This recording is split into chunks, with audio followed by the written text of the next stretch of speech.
નમસ્કાર દર્શક મિત્રો, ધ લોકસત્તા શોમાં આપનું સ્વાગત છે। ભારતીય ગ્રાન્ડમાસ્ટર ડી ગુકેશે 12 ડિસેમ્બર 2024ને ગુરુવારના રોજ સિંગાપોરમાં વર્લ્ડ ચેસ ચેમ્પિયનશિપ જીતીને ઇતિહાસ રચી દીધો છે।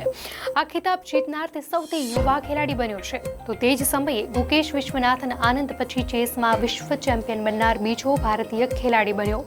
ગુકેશે નિર્ણાયક 14મી ગેમમાં ચીનના ડિંગ લીરેનને હરાવીને ટાઇટલ પોતાના નામે કરી લીધું। ફિડે વર્લ્ડ ચેસ ચેમ્પિયનશિપ 2024ની નિર્ણાયક મેચમાં ચીનનો ડિંગ લીરેન સફેદ ટુકડાઓ સાથે અને ગુકેશ કાળા ટુકડાઓ સાથે રમી રહ્યો હતો। મેચ ટ્રાયબ્રેકર તરફ જઈ રહી હતી ત્યારે ડિંગ લીરેન 53મી ચાલ પર વિચલિત થઈ ગયો અને તેણે ભૂલ કરી। આઘાત પામેલા ડી ગુકેશે ફરીથી લીરેનને પુનરાગમન કરવાની તક આપી ન હતી। તો ગુકેશે ગયા વર્ષના વિશ્વ ચેમ્પિયનને હરાવીને મેચ જીતી લીધી હતી અને ગુકેશ વર્લ્ડ ચેસ ચેમ્પિયનશિપનો 18મો વર્લ્ડ ચેમ્પિયન બન્યો। ગુકેશની વાત કરીએ તો ગુકેશનું પૂરું નામ ડોમ્મારાજુ ગુકેશ છે અને તે ચેન્નઈનો રહેવાસી છે। ગુકેશનો જન્મ 7 મે 2006ના રોજ ચેન્નઈમાં થયો હતો।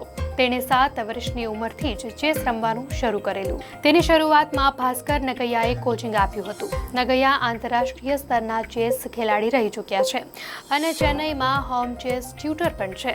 આ પછી વિશ્વનાથન આનંદે ગુકેશને રમત વિશે માહિતી આપવાની સાથે કોચિંગ પણ આપ્યું। ગુકેશના પિતા ડોક્ટર છે અને માતા વ્યવસાયે માઇક્રોબાયોલોજિસ્ટ છે। શાળાના દિવસો દરમિયાન તેને આ રમત સાથે પ્રેમ થઈ ગયો હતો।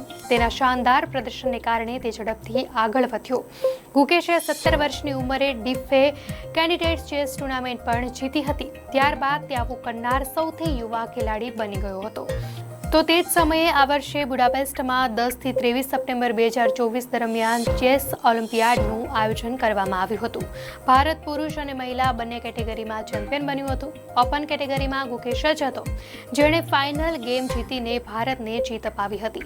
વર્લ્ડ ચેમ્પિયન બનવા પર ગુકેશને 11.45 કરોડ રૂપિયા પ્રાઇઝ મની મળ્યા હતા જ્યારે ડિંગને 9.75 કરોડ મળ્યા છે। ફિડેના નિયમો અનુસાર ફાઇનલ રમનાર દરેક પ્લેયરને દરેક મેચ જીતવા પર 1.69 કરોડ રૂપિયા મળે છે અને બચેલી રકમ બંને પ્લેયરમાં વહેંચી દેવામાં આવે છે। ત્યારે ગુકેશે 3 મેચ જીતી। તેણે 3, 11 અને 14મી બાજી જીતી હતી જેમાં તેણે 5.7 કરોડ મળ્યા અને વિજેતા બન્યા બાદ તેને 11.45 કરોડ મળ્યા।